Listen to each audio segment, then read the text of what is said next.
Let's get to know Mike Scroggins, presented by Columbia 300.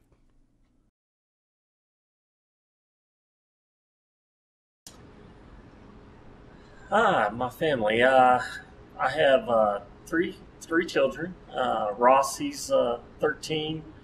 Will, he's 11, and Maggie, she's 6. And I'm married to Melanie, and we've been married for 14 years, and it's been really good. She's very supportive.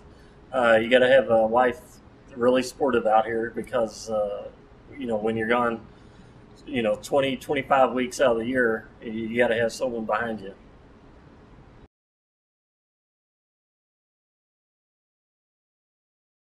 I started back when I was 13 when my family moved to Amarillo, Texas. Didn't even know what bowling was until I was 13, moved there. But my dad, he got tired of my brother and I hanging around the house during the summer doing nothing. So we lived, 5 minutes from the bowling center, and so he took us down there, put us in the league, and the very first week we both hated it, and we said we weren't coming back, and Dad said, "Yes, you are," and so he dragged us down there the second week, and after that we really started enjoying it, and been doing it ever since.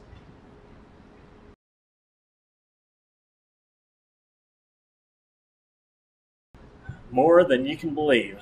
Yeah, there was competition all the way from the first day we started bowling till now. I mean, we still have competition, bowling regionals, but it's fun. I think because of him, I'm a lot better bowler today than I was when I was a junior bowler. I mean, he used to beat me like I was nothing all the time, and then I just got tired of doing it, and so that's why I got try to get better, and I finally did. I finally can say I can beat him now.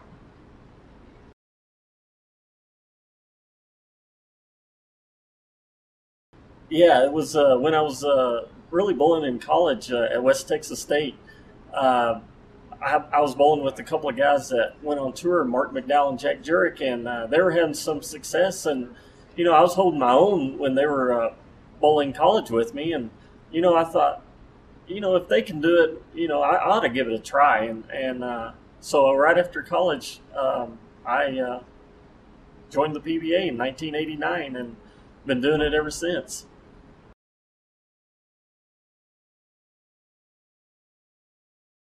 I have 33. It's the most in the Southwest region. I passed Henry Gonzalez. He was at 25. I passed him about 3 years ago, and it's something unbelievable. In fact, in a 4-year stretch, I won 24 regionals.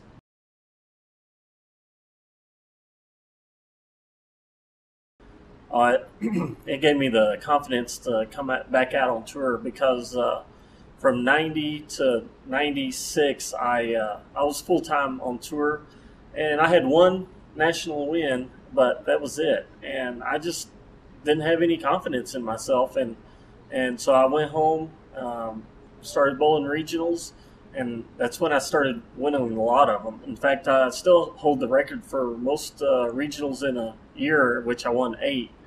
And after after bowling all those regionals and winning them, I just gave me the confidence to come back out on tour. And I really do believe that's the reason why I've been having so much success lately.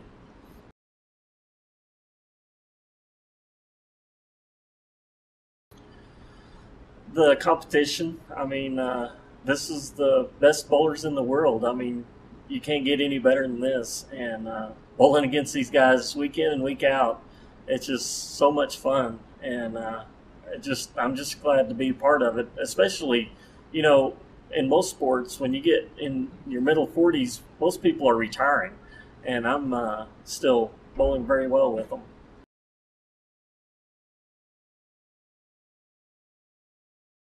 My toughest opponent. Gosh, the one person I hate to bowl against is Parker Bone. He has to be he was kind of like my idol growing up a little bit, and he's just, I mean, his game's just so good, and he intimidates me a little bit, and I just, if anyone else, I really don't mind bowling, but except for him.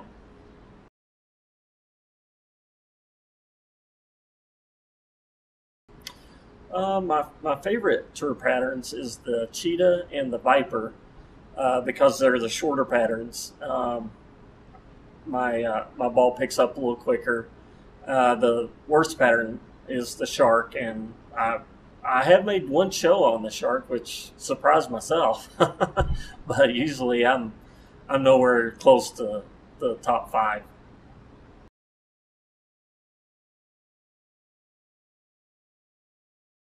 Oh, it's definitely winning the U.S. Open last year. I mean, when you win the U.S. Open, that's like the ultimate tournament of bowlers. I mean, that's the tournament everybody wants to win.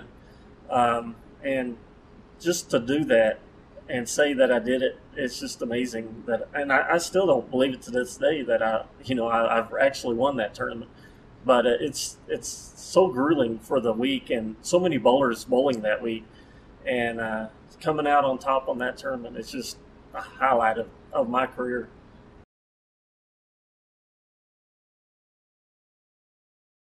Oh, man, I'd just love to win another tournament. A major would be great, but just being in top 10 would be a really good goal to try to meet.